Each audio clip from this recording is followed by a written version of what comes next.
Shalom, selamat pagi untuk jemaat Tuhan. Mari sebelum kita terus masuk dalam ibadah kita, mari kita berdoa dan saya pimpin kita dengan saudara kedengaran. Haleluya, segala puji syukur, hormat kemuliaan hanya bagimu Tuhan. Karena Tuhan itu baik dalam hidup kami. Tuhan telah memimpin, melindungi kami sepanjang hari-hari yang kami lewati. Dan kami bersyukur kami ada sampai saat hari ini. Itu bukan karena kekuatan atau gagahnya kami ya Tuhan. Tapi itu adalah karena kemurahan Tuhan dan anugerah Tuhan yang Tuhan berikan buat kami bersama. Kami sangat bersyukur Tuhan itu tidak pernah meninggalkan kami dan melindungi kami sampai saat hari ini ya Bapa. Bapa, sebentar kami terus masuk dalam ibadah kami. Kami serahkan ke dalam tangan Tuhan dari awal potongan hingga selesainya. Belakangnya kuasa-Mu Tuhan, Roh Kudus bekerja dalam hati kami bersama-sama dimanapun kami berada. Baik anak-anak yang Tuhan terlibat di dalam pelayanan, baik yang memimpin pujian, main musik kami, dan juga hamba-Mu yang menjadi saluran berkat melalui firman-Mu pada pagi hari ini. Kami serahkan setiap pribadi ini ke dalam tangan Tuhan. Bila urapan khusus dari Allah terjadi dalam kehidupan mereka, agar mereka menjadi saluran berkat kami bersama pada pagi hari ini. Bila Roh Kudus bekerja dalam kehidupan kami. Berkati ibadah ini Tuhan, untuk khususnya jemaat yang duduk mendengar Tuhan dimanapun kami berada. Tuhan tolong urapi kami, agar kami diberi pengertian yang sesungguhnya akan firman-Mu. Agar firman yang kami dengar Tuhan menjadi kekuatan kami bersama untuk melangkah ke hari hadapan ini. Yang semakin hari semakin mencabar ya Tuhan, menjadi kekuatan iman percaya kami untuk kami terus kuat dan berdiri teguh di hadapan-Mu ya Bapa. Agar firman yang kami dengar juga Tuhan memberi kekuatan iman percaya kami hari demi hari ya Bapa. Berkati kami Tuhan, bila Roh Kudus bekerja dalam hati kami, pikiran kami dimanapun kami berada. Agar firman yang kami dengar Tuhan terus bekerja dan terus melakukan dalam kehidupan kami setiap hari. Terima kasih Bapa. Khususnya pada pagi hari ini kami berdoa juga untuk seluruh jemaat-Mu, khususnya di Pon Batu ini, dimanapun anak-anak Tuhan yang berada Tuhan, khususnya di Pulau Labuan ini, kami serahkan mereka dalam tangan Tuhan, di dalam kehidupan mereka, dalam pekerjaan mereka, pada saat hari ini, dalam keluarga, dalam iman mereka Tuhan, dan kesehatan mereka. Berkat Tuhan terus terjadi, pengurapan Tuhan terus terjadi dalam setiap keluarga-keluarga yang ada di Pulau Labuan ini, anak-anak Tuhan ya Tuhan, agar mereka terus berdiri teguh dalam iman percaya mereka, walaupun menghadapi banyak cabaran, tantangan di dalam pekerjaan, dalam apapun ya Tuhan, agar kami terus kuat bersama melangkah ke hadapan dengan iman yang Tuhan berikan, dengan kekuatan yang Tuhan berikan ya Bapa. Terima kasih Tuhan, terima kasih Roh Kudus, karena kebaikan Tuhan, kemurahan Tuhan dalam hidup kami. Kami serahkan sekali lagi ibadah ini dari awal pertengahan hingga selesainya ke dalam tangan Tuhan. Bila kami sama-sama diberkati, kami sama-sama dikuatkan oleh firman-Mu dan oleh lewat puji-pujian yang kami dengar bersama pada pagi hari. Terima kasih Tuhan, kami serahkan semuanya di dalam tangan Tuhan. Di dalam nama Tuhan Yesus Kristus kami sudah berdoa. Amin. Oke, selamat pagi kepada semua jemaat Tuhan yang berada di rumah dan yang mengikuti siaran online pada minggu ini. Mari kita sama-sama memuji Tuhan dengan hati yang bersungguh-sungguh dan hati yang memuji Tuhan. Haleluya. Mari kita bertepuk tangan semua. Ya, mari kita berdiri bersama-sama. Kita bertepuk tangan. Kita bersukacita. Amin. Haleluya.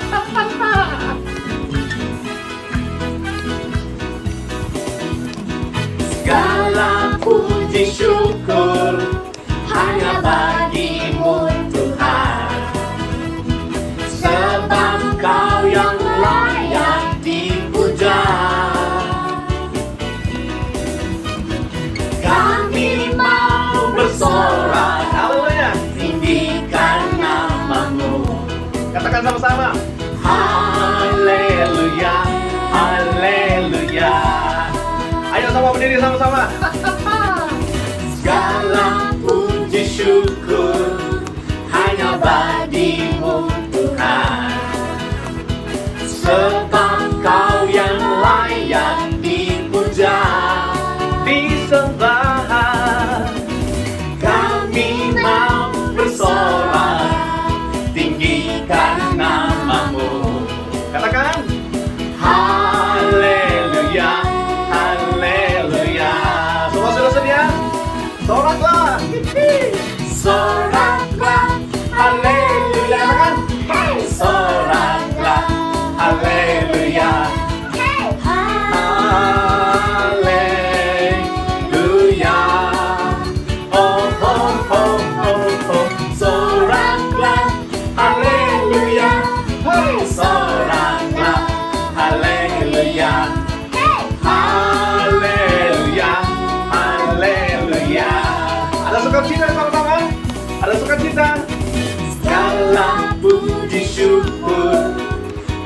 bagimu Tuhan. Haleluya.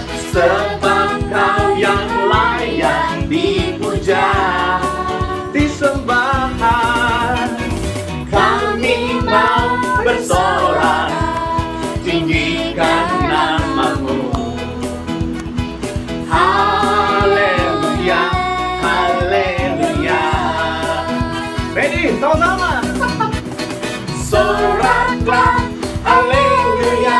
Hey, soraklah, haleluya. Haleluya. Oh, oh, oh, oh, oh. Soraklah, haleluya. Hey, soraklah, haleluya. Haleluya, haleluya. Soraklah, haleluya. Soraklah, haleluya. Haleluya, haleluya. Oh, oh, oh, oh, oh. Soraklah, haleluya. Soraklah, haleluya. Haleluya, haleluya. Haleluya, haleluya. Haleluya.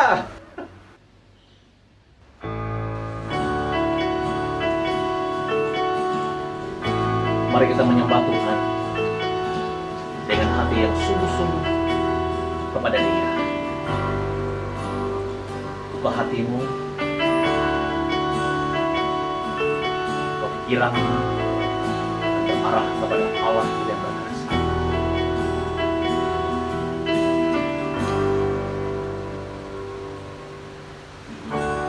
Bapakku datang menyembahmu di sini. Ku percayakan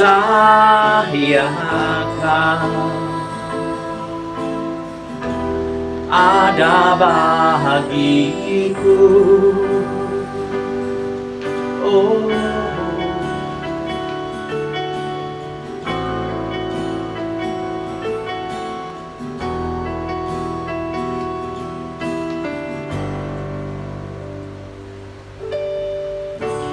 Bapakku datang menyembahmu di sini. Ku percayakan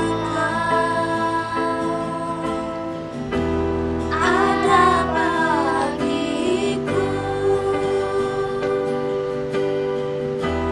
tak usah ku takut, sebab Kau sertaku. Tak usah ku bimbang, Kau di dalamku. Tak usah ku cemas, Kau penghiburku. Saat ku lemah, Kau kuatku. Oh, oh. Ku nyanyi haleluya, ku nyanyi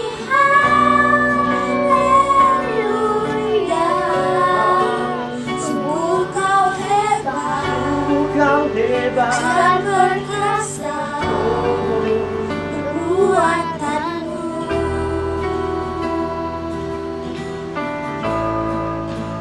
Ku nyanyi haleluya, ku nyanyi haleluya.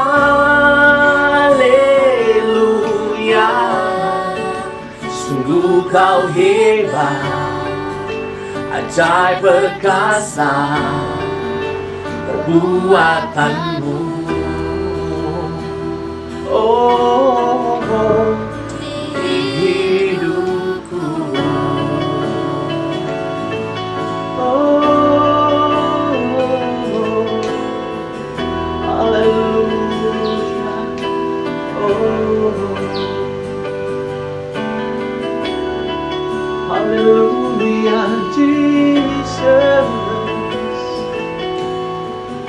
sembah Dia, sembah Dia.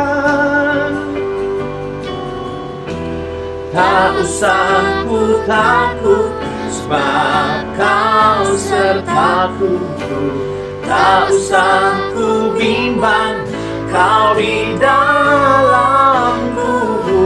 Tak usah ku cemas, Kau penghiburku. Saat ku lemah, Kau kuatku. Oh, Ku nyanyi haleluya.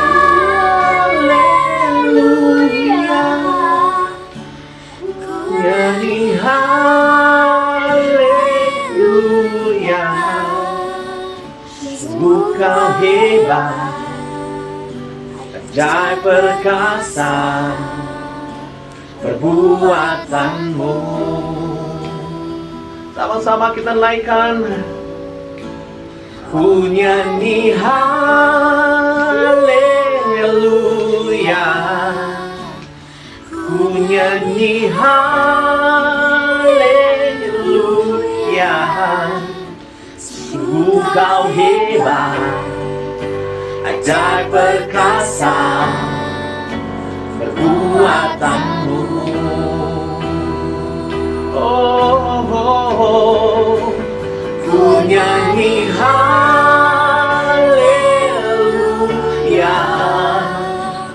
Ku nyanyi haleluya. Sungguh Kau hebat, ajaib perkasa perbuatanmu. Oh, oh, oh, oh. Di hidupku. Terima kasih Tuhan Yesus, Engkau yang terindah, yang termulia. Haleluya.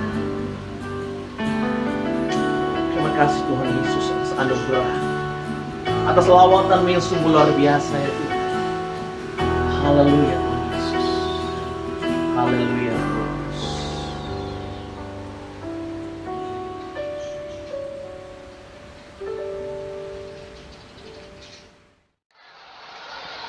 Shalom saudara-saudari, di dalam nama Tuhan Yesus kita bersyukur kali ini kita dapat bersama untuk merenungkan firman Tuhan yang saya ambil daripada 1 Tesalonika 1. Saya mengangkat secara khusus ayat 9 hingga 10. Firman itu berbunyi begini.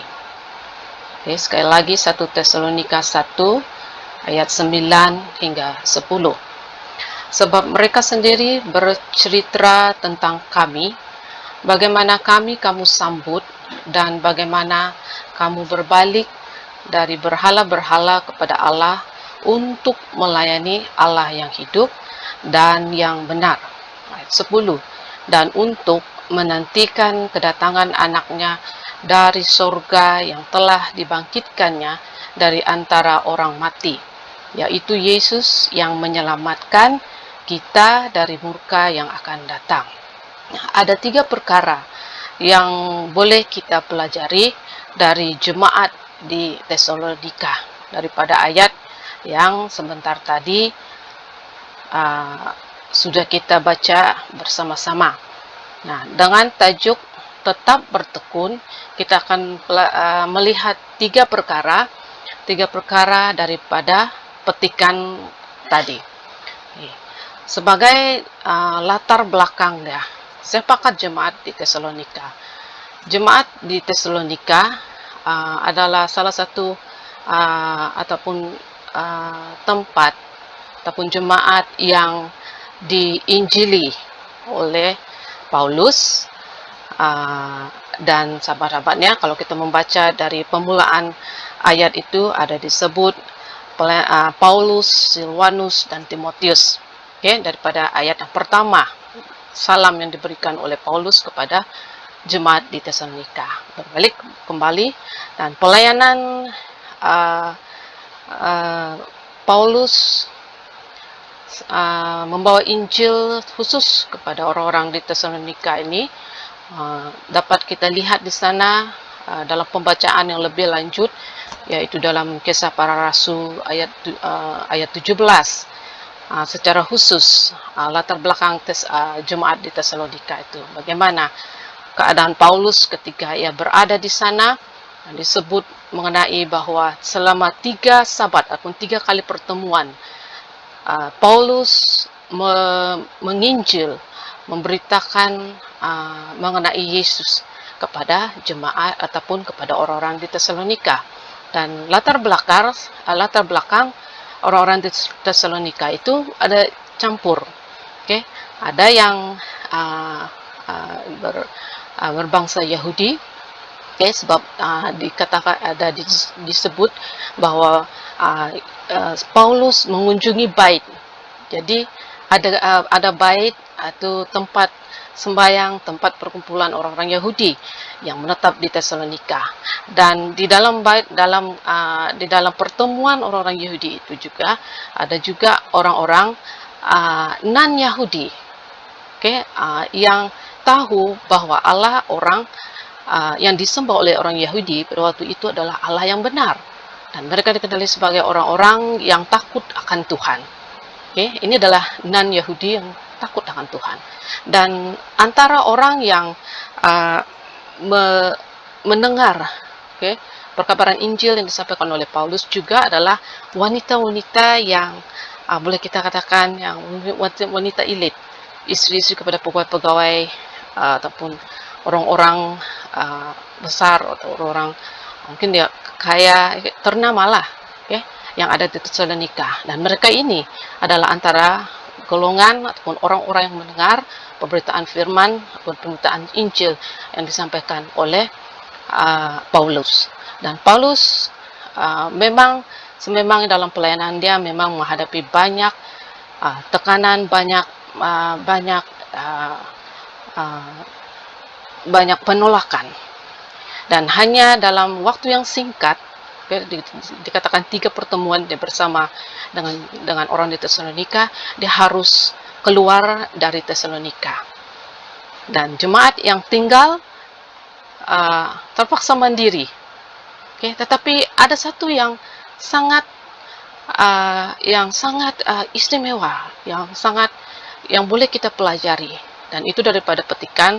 Apabila petikan yang kita baca sebentar tadi, ketika Paulus menulis surat ini, dia rindu untuk mendengar, untuk mendapat tahu bagaimana keadaan jemaat yang di Tesalonika. Jadi ini menulis surat ini kepada jemaat di sana. Dan perkara pertama yang boleh kita lihat di sana, bagaimana jemaat di Tesalonika itu bertekun. Bagaimana mereka bertekun. Perkara yang pertama soal bertekun yang boleh kita pelajari, saya baca sekali 1 Tesalonika 1 ayat 9. Bagaimana kamu sambut dan bagaimana kamu berbalik dari berhala-berhala kepada Allah. Dalam pembacaan tadi ayat 9 ini, masih dalam 9 hingga 10 ini, dalam ayat yang 9 ini, bagaimana kamu sambut dan bagaimana kamu berbalik dari berhala-berhala kepada Allah, menyeritakan pertobatan yang terjadi. Pertobatan yang terjadi yang Paulus katakan dalam surat dia ini. Pertobatan karena mereka mendengar Injil yang disampaikan. Nah, ini dasar yang seharusnya menjadi dasar setiap kepercayaan orang Kristen. Itu Injil. Yesus turun ke dunia, Yesus menderita di kayu salib, Yesus menyerahkan nyawanya, dan dia bangkit. Ini adalah Injil yang disampaikan oleh Paulus kepada jemaat di Tesalonika, kepada golongan-golongan ataupun orang-orang yang dalam golongan yang sebentar tadi sudah saya katakan. Bayangkan betapa terbukanya mereka terhadap pemberitaan Injil ini, sehingga itu membuatkan mereka bertobat dan beralih daripada apa yang mereka pegang selama ini, beralih daripada kepercayaan mereka, beralih kepada Allah yang benar. Lebih-lebih lagi kalau golongan non-Yahudi ini, oke, mereka dapat bersatu, percaya. Karena kalau sebelum ini mungkin mereka mendengar mengenai pemberitaan Injil ini yang lebih kepada oh, ini hanya adalah untuk orang-orang Yahudi, umat pilihan. Tapi kita bersyukur karena Paulus diutus untuk memberi kabar Injil bukan saja kepada orang Yahudi, tapi juga kepada orang-orang non-Yahudi, orang-orang bukan Yahudi.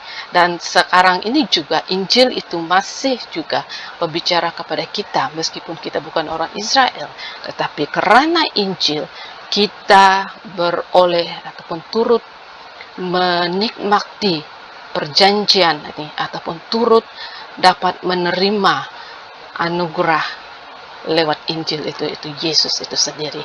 Karena dalam Kisah Para Rasul 13 47 hingga 48 itu kenapa yaitu Paulus itu diutus karena berita yang dia bawa itu. Oke. Paulus diutus untuk memberi kabar Injil, membawa mereka dari pelusuk. Oke, dalam Kisah Para Rasul 13 47 hingga 48 ada disebut untuk membawa mereka dari pelusuk bumi yang paling jauh kepada keselamatanku, yaitu keselamatan yang ada di dalam Yesus. Nah, ini adalah betapa berkuasa, powerful Injil itu boleh mempersatukan semua suku bangsa kepada Yesus. Dan ini diterima dengan hati yang penuh sukacita, penuh dengan penuh dengan terbuka sekali hati orang-orang yang mendengar pada waktu lebih lagi orang yang bukan Yahudi, yang selama ini masih lagi terkapai-kapai. Dan karena juga Injil yang disampaikan itu disampaikan dengan kekuatan Roh Kudus. Kita tahu tanpa Roh Kudus orang tidak dapat dimenangkan. Sekeras-keras hati manusia, Roh Kudus saja yang dapat menginsafkan, membolehkan orang untuk bertobat. Dan saya percaya Injil yang disampaikan kepada orang-orang di Tesalonika pada waktu itu, Injil itu disampaikan dalam ayat kelima, 1 Tesalonika 1 ayat 5, disampaikan bukan dengan kata-kata saja, tetapi dengan kekuatan oleh Roh Kudus, dengan suatu kepastian yang kukuh. Dan itulah yang disebut oleh Paulus. Injil disampaikan, firman disampaikan dengan kuat kuasa Roh Kudus. Okay. Mereka begitu terbuka dengan setiap ajaran. Mereka begitu absorb dengan pengajaran-pengajaran. Okay. Daripada itu Injil itu sendiri. Dan 1 Tesalonika 2 ayat 13, karena firman itu bekerja di dalam orang percaya. Nah, itu terjadi kepada mereka. Mereka terbuka kepada firman Tuhan. Dan itu harus jadi kekuatan ataupun yang harus diterapkan dalam setiap orang percaya, orang-orang Kristen. Firman itu harus mengambil tempat di dalam hati kita, sama seperti jemaat di Tesalonika. Dalam waktu yang singkat mereka bersama dengan Paulus, tapi firman itu mereka pegang, mereka terap. Dan kita percaya apabila itu hati terbuka, Roh Kudus siap untuk melakukan perkara yang besar lewat firman yang tertanam di dalam diri kita. Dan Paulus dan dalam ayat 1 hingga 5 sebentar tadi, dengan kekuatan Roh Kudus, dengan suatu kepastian yang kokoh. Ini kita harus tangkap betul-betul, karena ini akan menjadi dasar supaya kita dapat tetap bertekun. Ada dasar untuk tetap kita dapat berdiri, untuk tetap bertekun. Kalau tidak ada dasar, bagaimana kita mau terus bertekun kalau tidak ada apa-apa yang boleh kita pegang? Jadi renungkan dengan norma, dengan keadaan sekarang, kita semua beralih ke dalam rumah masing-masing, ibadah beralih kepada online, kepada Google Meet. Kita puji Tuhan karena pastor semua, gembala semua, hamba-hamba Tuhan coba reach out, datang ataupun bertemu dengan jemaat melalui media sosial, digunakan, satu untuk menyampaikan firman Tuhan, untuk mendorong. Jadi sekarang soalannya kepada kita sekarang ini, dengan perubahan cara firman Tuhan itu disampaikan, lebih-lebih lagi sekarang secara online, adakah kita standar kita, ibadah kita itu, standar kita untuk belajar firman Tuhan itu jatuh? Tidak, karena itu berbalik kepada hati kita masing-masing.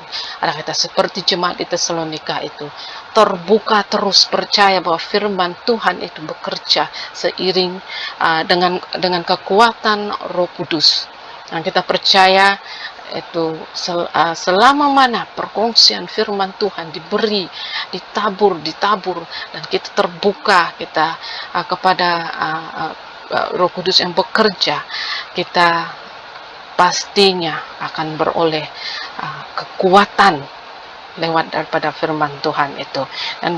Dan harus kita perhatikan saat ini, adakah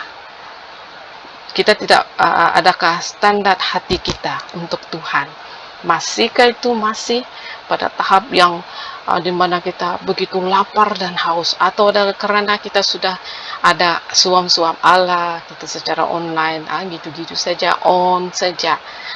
Mari kita perhatikan supaya kita tidak membiarkan hati kita itu tertutup, pelan-pelan tertutup, pelan-pelan sudah tidak mau mengakui firman Tuhan itu berkuasa, tidak mengambil tempat di hati kita.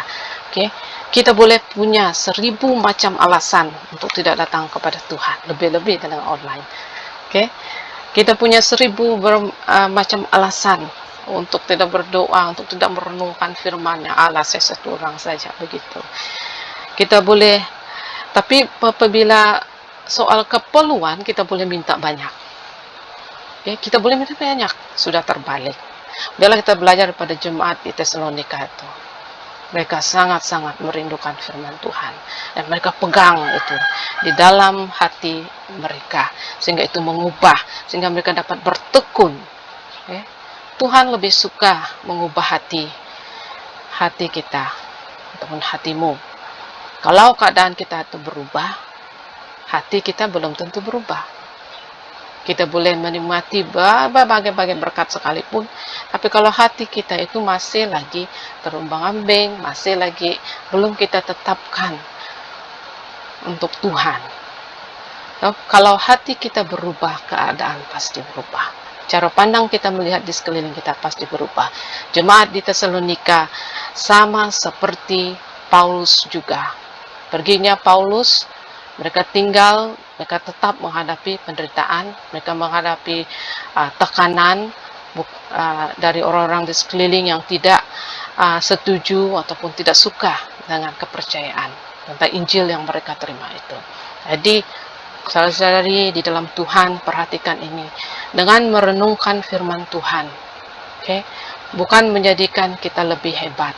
Mungkin orang katakan, alim sangat, banyak betul baca firman Tuhan. Itu tidak. Sebenarnya dengan merenungkan firman Tuhan, itu bukan menjadikan kita itu lebih hebat, lebih kudus dari orang lain. Karena bila kita mengakui bahwa firman Tuhan itu, apabila disampaikan dengan kuat kuasa Roh Kudus itu berkuasa. Itu seharusnya cukup jelas. cukup untuk membawa kita mengenal siapa diri kita di hadapan Tuhan. Dengan merenungkan firman Tuhan, dengan berpegang kepada firman Tuhan, dengan persekutuan yang kita buat ketika datang merenungkan firman Tuhan, kita merendahkan diri di hadapan Tuhan, kita sadar betapa kita sangat memerlukan pertolongan Roh Kudus dan firman untuk membantu kita dalam perjalanan kita iring Yesus. Ketika kita membaca firman, kita diperlihatkan, kita bercermin melihat hal-hal yang tidak seharusnya. Ketika kita bercermin, kita melihat soalnya seperti yang ada dalam firman Tuhan, seperti cabang, hal-hal yang tidak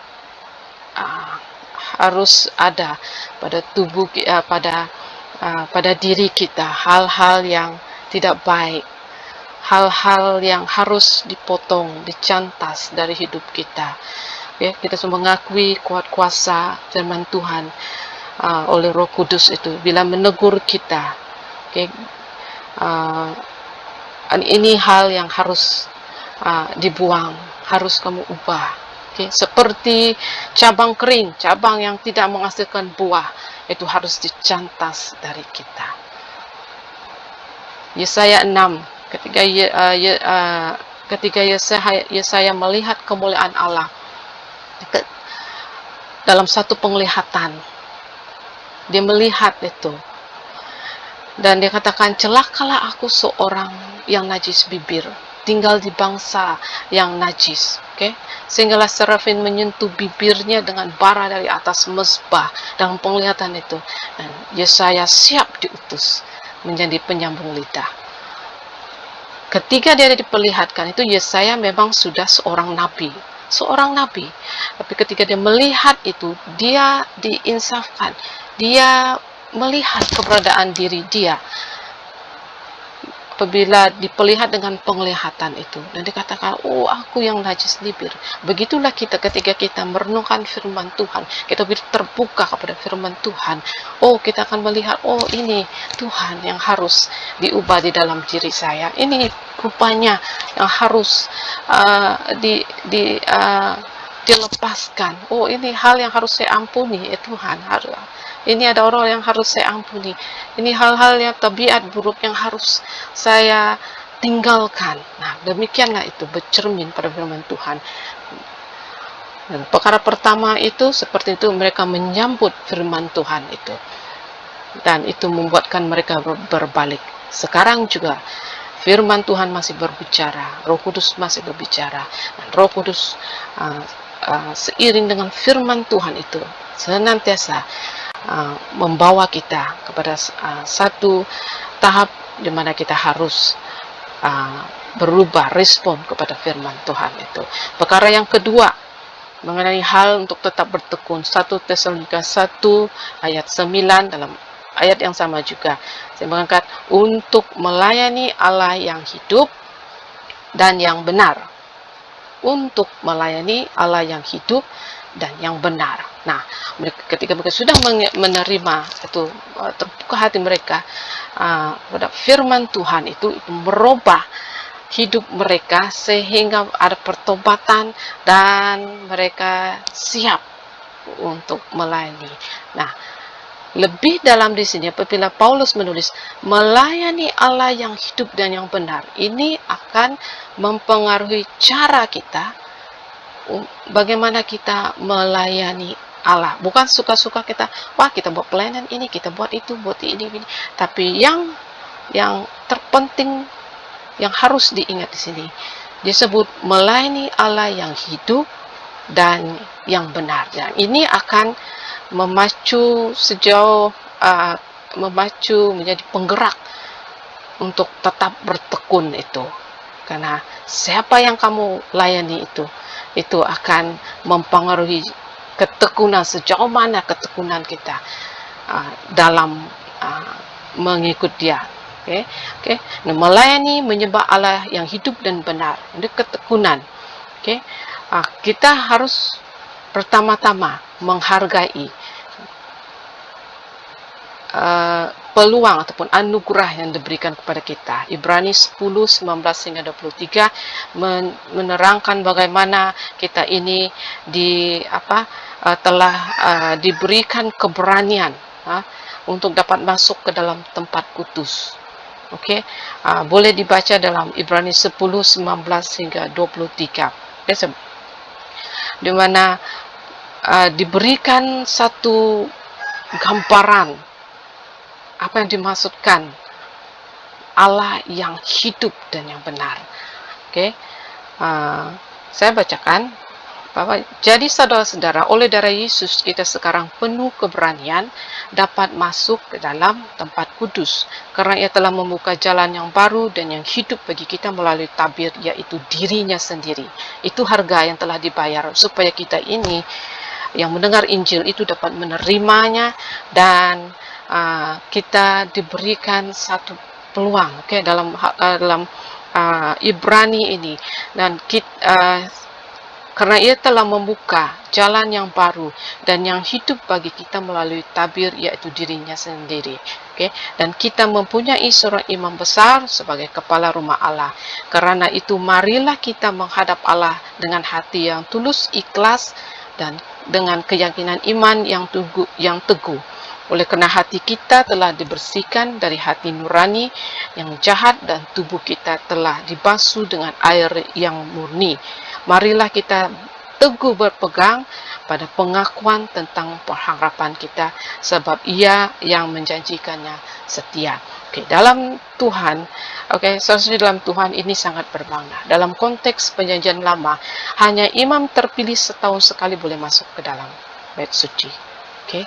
Tidak sebarangan untuk masuk ke dalam bait suci, karena nyawa si imam itu sendiri tergantung pada kekudusan persiapannya menurut peraturan pada waktu itu, dan nyawanya menjadi taruhan. Jadi kita harus sangat-sangat menghargai peluang yang Tuhan berikan kepada lewat anugerah yang diberikan kepada kita, karena nyawa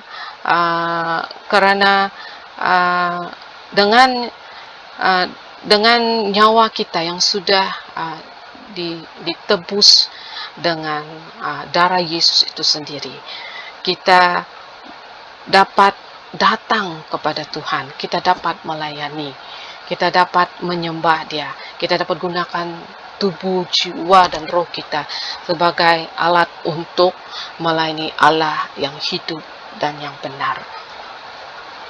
Bagaimana? Seperti firman yang sudah kita baca di dalam perkara yang pertama itu. Kita menyambut firman itu mengambil tempat di dalam hidup kita. Bagaikan benih yang ditabur, Lukas 8 ayat 8. Firman yang ditabur itu bagaikan benih yang ditabur. Sebagian jatuh di tanah yang baik, setelah tumbuh berbuah 100 kali lipat. Benih yang ditabur itu, Injil yang ditabur itu tumbuh 100 kali lipat di dalam orang-orang percaya. Sangat luar biasa sekali ini terjadi. Ibrani 10 ayat 24. Dan karena bila itu terjadi, firman itu mengambil tempat dalam itu, dan dia kita dapat melakukan, kita dapat melayani Tuhan, kita dapat berada pada tempat-tempat ataupun berada dalam lingkungan keluarga kita ataupun saudara-saudara kita yang lain, kita dapat mendorong di dalam kasih dan dalam pekerjaan baik, karena kita sudah menerima segala kebaikan lewat pendengaran Injil dan firman Tuhan dalam diri kita. Kita dapat melayani Tuhan. Bagaimana? Ayat 10 hingga 20, Ibrani 10 dan 24. Nah, marilah kita saling memperhatikan supaya kita saling mendorong dalam kasih dan dalam pekerjaan baik. Jadi maksud tidak tinggal diam sahaja ketika kita menerima Injil, kita menerima firman Tuhan yang dikongsikan, renungan yang kita buat, semua itu dengan maksud untuk mempersiapkan kita. Semua itu untuk dengan maksud supaya kita dapat juga mendorong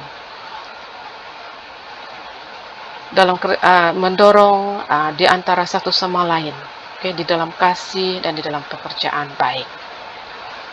Ibrani 10:25 disebut di sana, janganlah kita menjauhkan diri dari pertemuan-pertemuan ibadah kita, seperti dibiasakan oleh beberapa orang, tetapi marilah kita saling menasihati dan semakin giat melakukannya menjelang hari Tuhan yang mendekat. Di sana kita meskipun dalam keadaan sekarang ini, disebut sana pertemuan-pertemuan ibadah, meskipun tidak bersemuka, tapi kita diberi peluang, banyak peluang sekarang dengan media sosial yang ada, media sosial, ibadah-ibadah, perkongsian firman Tuhan yang diberikan kepada kita. Itulah pekerjaan pemberitaan firman Tuhan, dan Roh Kudus terus menerus dilakukan. Tidak lagi di dalam tempat dinding 4 atap, itu sudah jauh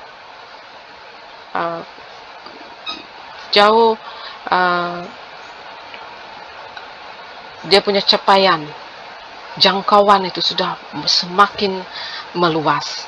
Cara pelayanan itu semakin meluas, dan kita perhatikan, merentas sempadan,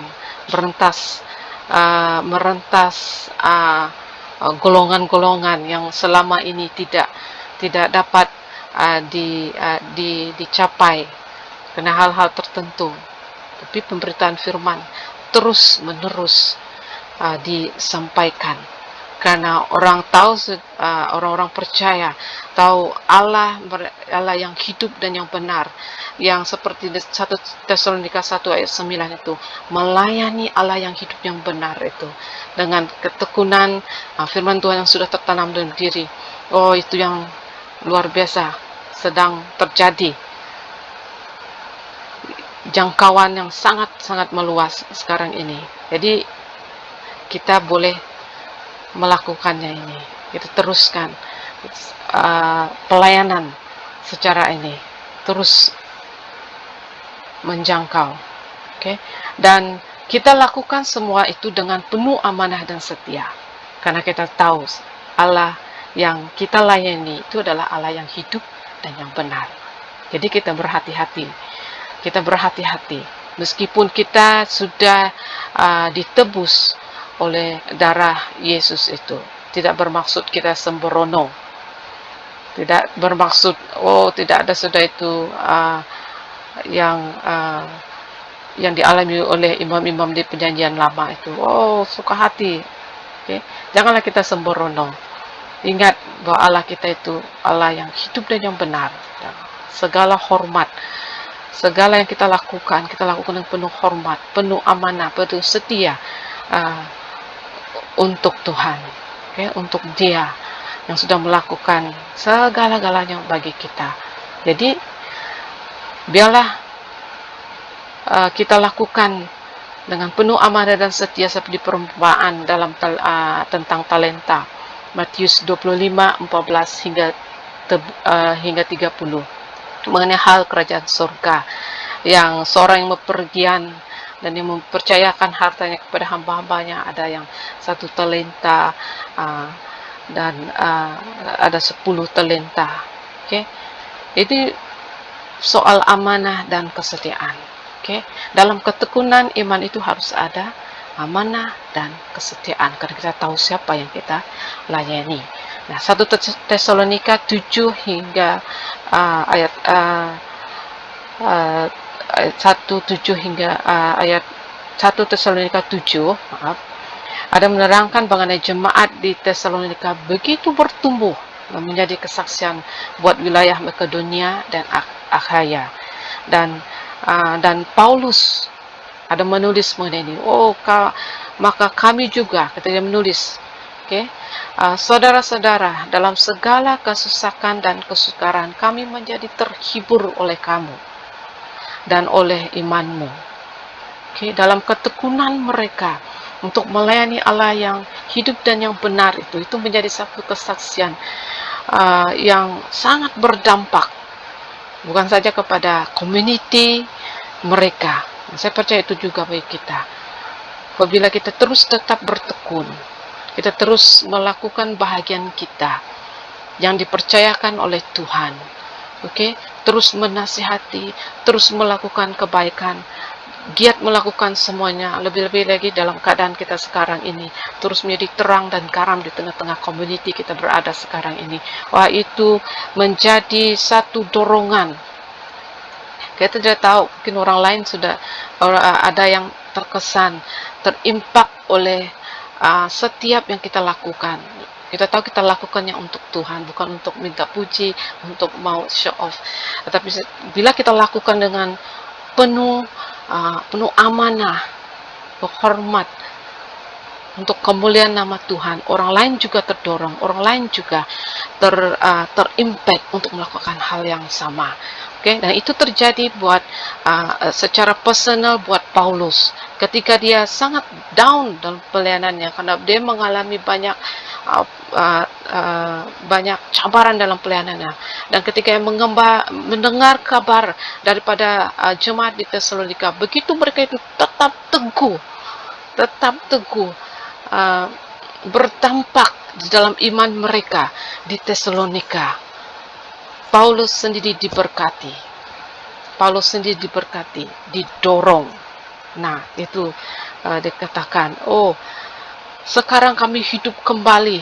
1 Tesalonika 3:7 hingga 8. Ayat 8 dikatakan, sekarang kami hidup kembali. Semangat dia kembali. Dalam keadaan dia down, dia mendengar kebaikan, mendengar kesaksian terjadi. Karena kesaksian ataupun apa yang diperbuat oleh jemaat di Tesalonika itu, sejujurnya mereka mendengar mengenai Injil itu, mereka melayani Allah yang hidup dan yang benar. Perkara yang ketiga, 1 Tesalonika 1 ayat 10 yang boleh kita belajar mengenai untuk tetap bertekun adalah untuk dalam 1 Tesalonika 1 ayat 10 berbunyi begini, dan untuk menantikan kedatangan anaknya dari surga yang telah dibangkitkannya dari antara orang mati, yaitu Yesus yang menyelamatkan kita dari murka yang akan datang. Menanti kedatangan Yesus. Injil itu diterima, firman Tuhan itu diterima, firman itu membuatkan mereka bertobat, firman itu menjadi dorongan bagi mereka untuk melayani Allah yang hidup yang benar. Firman itu bekerja karena kuat kuasa Roh Kudus, dan Filipi 1 ayat 11 mengatakan penuh dengan buah kebenaran yang dikerjakan oleh Yesus Kristus untuk memuliakan dan memuji Allah. Itu nampak, itu terjadi dalam jemaat di Tesalonika. Semua itu adalah supaya mereka adalah sebahagian proses sementara menanti kedatangan anaknya, anak yaitu Yesus itu dari surga. Kenapa kita percaya? Kenapa kita terus tetap bertekun dalam iman kita? Kenapa kita terus berpegang pada firman Tuhan? Kenapa kita terus mohon Roh Kudus memimpin hidup kita senantiasa? Ini untuk menanti kedatangan Yesus. Ini tujuan kita diselamatkan, kembali dipersatukan kepada Yesus. Itulah Injil yang disampaikan, itulah penyelamatan, itulah misi Yesus sebenarnya bagi kita. Dan sementara kita menunggu, itulah yang kita harus lakukan, melayani, berdampak. 1 Tesalonika 4:14 hingga 18. Saya bacakan. Karena jikalau kita percaya bahwa Yesus telah mati dan telah bangkit, inti Injil, maka kita percaya juga bahwa mereka yang telah meninggal dalam Yesus akan dikumpulkan Allah bersama-sama dengan Dia. Okay. Ini kami katakan kepadamu dengan firman Tuhan kita yang hidup, yang masih tinggal sampai kedatangan kita yang hidup yang masih tinggal sampai kedatangan Tuhan sekali-kali tidak akan mendahului mereka yang telah meninggal. Ayat 16, sebab pada waktu tanda diberi, yaitu pada waktu penghulu malaikat berselu dan sangkakala Allah berbunyi, maka Tuhan sendiri akan turun dari surga dan mereka yang mati dalam Kristus akan lebih dahulu bangkit. 17. Sesudah itu kita yang hidup, yang masih tinggal akan diangkat bersama-sama dengan mereka dalam awan menyongsong Tuhan di angkasa. Demikianlah kita akan selama-lamanya bersama-sama dengan Tuhan. Ayat 18, karena itu hiburkanlah seorang akan yang lain dengan perkataan-perkataan ini. Nah, dari bacaan ini kita lihat, kita dipertemukan dengan juru selamat. Sama ada kematian menjemput kita dulu, atau terjadinya hari pengangkatan. Seperti yang Paulus tuliskan. Apa kita orang Kristen harus tidak lupa akan hal ini? Sebenarnya kita mempersiapkan diri kita untuk menghadap Tuhan. Siapa yang disembah, yang menjadi dasar iman kita itu Yesus. Dialah yang akan datang. Jadi karena itu, kita harus siap. Bagaimana mau siap kalau kita tidak bertekun terus di dalam iman percaya kita.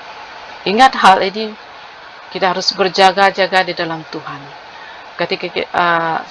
Ketika kita melayani, kita ingat, diperingatkan siapa yang kita layani itu. Kita sedang mempersiapkan diri kita untuk kedatangan Tuhan. Sedang dipersiapkan untuk bertemu dengan Dia. Jadi kalau kita rasa sangat susah, kehidupan ini sangat, penderitaan begitu banyak hal yang coba untuk menghalang, membuatkan kita tidak bertekun. Mungkin ada yang takut, banyak hal sedang terjadi, banyak akan datang masa-masa yang sangat sukar di hadapan. Tetapi Paulus dalam ayat 18 dia katakan, hiburkanlah.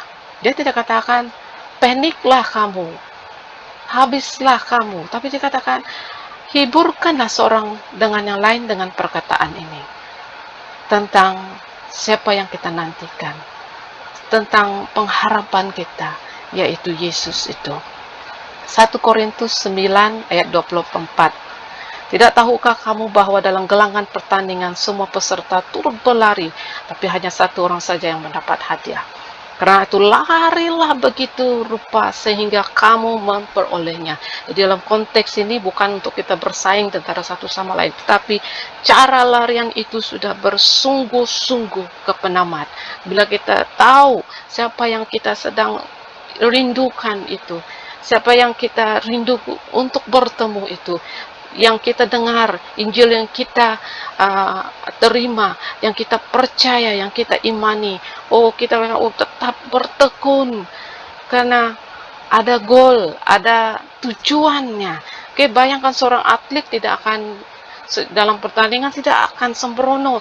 Dia tahu garis larian, dia tidak akan ke kiri dan kanan, dia tahu garis lariannya, arah kemana harus ia tuju.